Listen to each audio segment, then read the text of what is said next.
कानपुर में दरोगा ने बीजेपी नेता को मारा थप्पड़, पुलिस के खिलाफ हुआ प्रदर्शन। उत्तर प्रदेश की 33,000 किसानों का कर्ज माफ करेगी योगी सरकार। न अखिलेश यादव का साथ, न मायावती की माया। यूपी में राहुल गांधी की यात्रा से क्यों गदगद है कांग्रेस। यूपी में छाया घना कोहरा, कई जिलों में 3 डिग्री तापमान। पीएम मोदी के इस फैसले की अखिलेश यादव ने की खूब तारीफ। उत्तर प्रदेश की माध्यमिक शिक्षा परिषद इंटरमीडिएट की परीक्षा 21 जनवरी से 5 फरवरी तक होंगी, जबकि 10वीं और 12वीं की प्री बोर्ड की परीक्षा 16 से 20 जनवरी के बीच होंगी। उत्तर प्रदेश में नाबालिग छात्रा से दरिंदगी का मामला, बलात्कार के बाद डराने के लिए ब्लेड से किए वार। फिल्म बाइकॉट पर सुनील शेट्टी की सीएम योगी से अपील, नफरत को मिटाने के लिए मदद करें सीएम योगी। निवेश छीनने आए थे, रोड शो क्यों किया। योगी के महाराष्ट्र दौरे से भड़की एमबीए, भाजपा का पलटवार। यूपी के किसानों को योगी सरकार ने दी बड़ी सौगात, कर्ज माफी को लेकर जारी हुआ ये आदेश। उत्तर प्रदेश की योगी सरकार ने 19 जिलों के 33,000 से ज्यादा किसानों को नए साल में बड़ी सौगात दी। बता दें कि सरकार की तरफ से किसानों को 190 करोड़ रुपए कर्ज माफ किया जा रहा है। शनिवार को वाराणसी पहुंचे कृषि मंत्री सूर्य प्रताप शाही ने ये घोषणा कर नए साल में किसानों को ये खुशखबरी दी। सर्किट हाउस में कृषि मंत्री सूर्य प्रताप शाही ने बातचीत के दौरान कहा कि यूपी के किसानों को अब बकाये बिजली बिल में जेल नहीं भेजा जाएगा। साथ ही उन्होंने कहा नलकूप का बकाया होने के बाद बिजली कनेक्शन नहीं काटा जाएगा। इस दौरान कृषि मंत्री ने कहा किसानों को 50% अनुदान पर बिजली मुहैया कराई जा रही है। कृषि मंत्री ने आगे कहा प्रदेश सरकार द्वारा 19 जिलों के 33,000 किसानों को 190 करोड़ रुपए का कर्ज माफ किया जा रहा है। उन्होंने बताया वर्ष 2017 में सीएम योगी की सरकार बनने के बाद कैबिनेट में किसानों की कर्ज माफी का फैसला लिया गया था, जिसके तहत लाखों किसानों का कर्ज माफ किया गया। इस दौरान जो भी किसान किसी कारण के चलते छूट गए थे, अब उनमें से 33,408 किसानों का भी 190 करोड़ रुपए का कर्ज माफ किया जाएगा। प्राप्त जानकारी के अनुसार योगी सरकार ने इस बारे में बजट भी जारी कर दिया। इसके अलावा आने वाले दिनों में मोटे अनाज को बढ़ावा दिया जाएगा। साथ ही इसके लिए न्यूनतम समर्थन मूल्य सबसे अधिक दरों पर तय किया जा रहा है।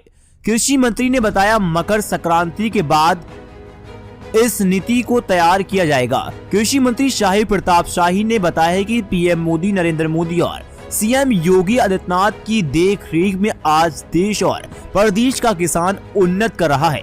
बता दें कि आजादी के बाद पहली बार अनाज खरीद का लक्ष्य 3 गुना ज्यादा रखा गया। मंत्री ने दावा किया है कि आने वाले दिनों में तिलहन उत्पादन मील का पत्थर साबित होगा। उन्होंने कहा किसानों को हर सुविधा उपलब्ध कराई जा रही है। साथ ही उत्तर प्रदेश में डीएपी और यूरिया की भी कमी नहीं है। राम मंदिर को लेकर राजद के प्रदेश अध्यक्ष का बड़ा बयान, बोले नफरत की जमीन पर बन रहा है मंदिर। अयोध्या में बन रहे भव्य राम मंदिर के लिए भले ही देश विदेश के तमाम लोगों की आस्थाएं जुड़ी हो, लेकिन इस मंदिर पर देश के अंदर ही राजनीति जारी है। राष्ट्रीय जनता दल के प्रदेश अध्यक्ष जगन्नाथ सिंह ने अयोध्या राम मंदिर को लेकर एक बड़ा और विवादित बयान जारी दिया। उन्होंने कहा भारत की भूमि राम और कृष्ण की मानी जाती है, अब खत्म हो गया। अब राम रामायण से भाग जाएंगे, कड़ कड़ हट जाएंगे। ये भारत राम का नहीं रहेगा, केवल एक मंदिर राम का रहेगा। राष्ट्रीय जनता दल के प्रदेश अध्यक्ष जगदानंद सिंह ने कहा नफरत की जमीन पर राम मंदिर का निर्माण हो रहा है। राम उसी एक मंदिर में बैठ जाएंगे, पत्थरों के बीच रहेंगे, हृदय के बीच में नहीं रहेंगे। आरएसएस भले ही ये कह रहे हैं कि हम तो हैं राम वाले, जय श्री राम वाले नहीं। हमारे राम तो भारत के राम भारत के कड़-कड़ में रहेंगे। आरएसएस बालू के राम जहां जहां बैठेंगे। उन्होंने कहा भारत के कड़-कड़ से सिमट कर पत्थरों की 4 दीवारी में राम को कैद किया जा रहा है, क्योंकि इंसानियत से बड़ा इस भारत में उन्मादियों के राम बचे हैं, बाकी सब जगह राम खत्म हो गए। ये बयान राजद के अध्यक्ष जगदानंद सिंह का है। बीजेपी छोड़ दो वरना बम से उड़ा देंगे, भाजपा सांसद को व्हाट्सएप पर मिली धमकी। देश में आतंकी और सांप्रदायिक तत्व कितने सक्रिय हो चुके हैं, इस बात का अंदाजा आप इस बात से लगा सकते हैं यहाँ सत्तारूढ़ दल के सांसद को खुलेआम जान से मारने की धमकी दी जाती है। जी हाँ, आपको बता दें कि यूपी के रामपुर में भाजपा सांसद घनश्याम सिंह लोधी को लश्कर-ए-खल्लास नाम के आतंकी संगठन ने पार्टी छोड़ने के लिए उकसाते हुए बम से उड़ाने की धमकी दी।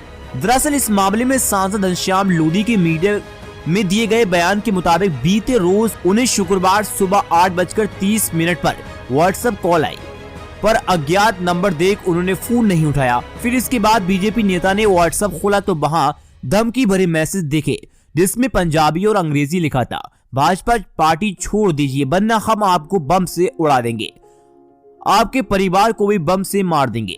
मालूम है कि इस बाबत घनश्याम लोधी ने रामपुर पुलिस अधीक्षक अशोक कुमार शुक्ला शिकायत की, जिसके बाद पुलिस मामले की जांच में लगी हुई है।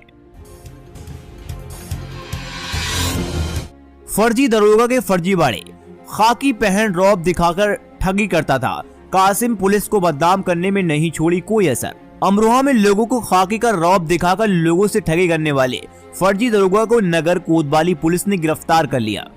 उसने बैंक से किर्श दिलाने का झांसा देकर महिला से 55,000 रुपए का ठग लिया। हाई स्कूल और इंटर की अंक तालिका भी अपने पास रख ली। अधिकारियों से शिकायत करने वाली महिला के पति को जान से मारने और झूठे मुकदमे में फंसाकर जेल भेजने की धमकी दे रहा था।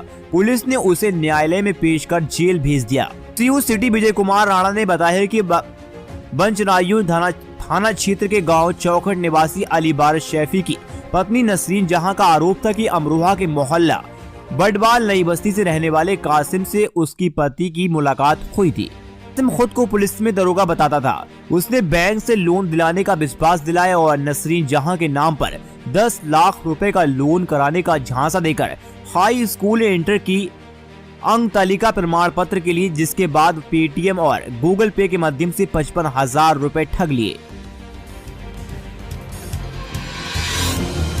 बेटी के साथ पकड़े गए यूपी के पूर्व मंत्री 7 महीने से काट रहे थे फरारी। बसपा सरकार में मंत्री रहे हाजी याकूब कुरैशी को मेरठ पुलिस ने शुक्रवार रात 2 बजे पुरानी दिल्ली से गिरफ्तार कर लिया। पुलिस ने याकूब के साथ उनके बेटे इमरान को भी पकड़ लिया। पूर्व मंत्री याकूब कुरैशी पिछले 7 महीनों से फरारी काट रहे थे। पूछताछ में उन्होंने बताया कि पुलिस से बचने के लिए वे गुजरात, राजस्थान, हरियाणा जैसे राज्यों में छुपते थे। दोनों पिता पुत्र कुछ समय पहले ही पुरानी दिल्ली के चांदनी महल इलाके में रहने आए थे। दोनों मोबाइल को कम से कम इस्तेमाल करते थे।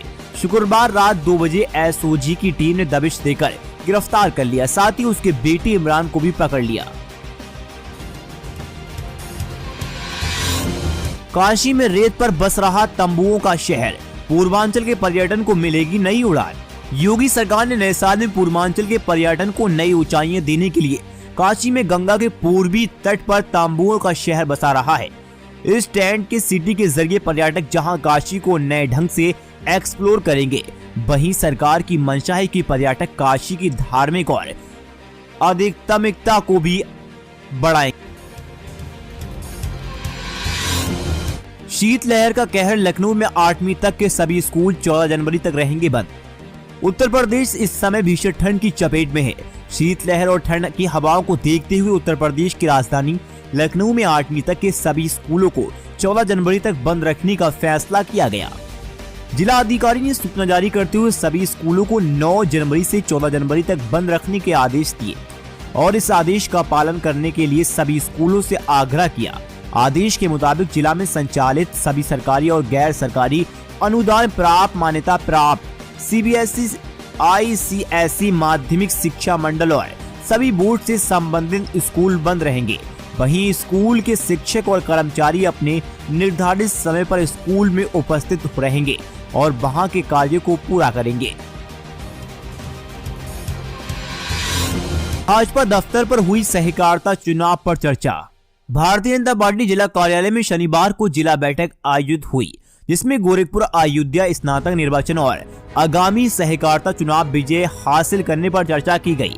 बैठक को संबोधित करते हुए मुख्य अतिथि सहकारिता विभाग के पूर्व प्रदेश संयोजक आगंद तिवारी ने कहा, भारतीय जनता पार्टी स्नातक और सहकारिता चुनाव पूरी मजबूती से लड़ेगी और प्रधानमंत्री नरेंद्र मोदी व मुख्यमंत्री योगी आदित्यनाथ के कुशल नेतृत्व में बिगड़े तमाम चुनावों की तरह इस बार भी विजय पताका फहराकर कमल की विजय रथ को आगे बढ़ाएंगे।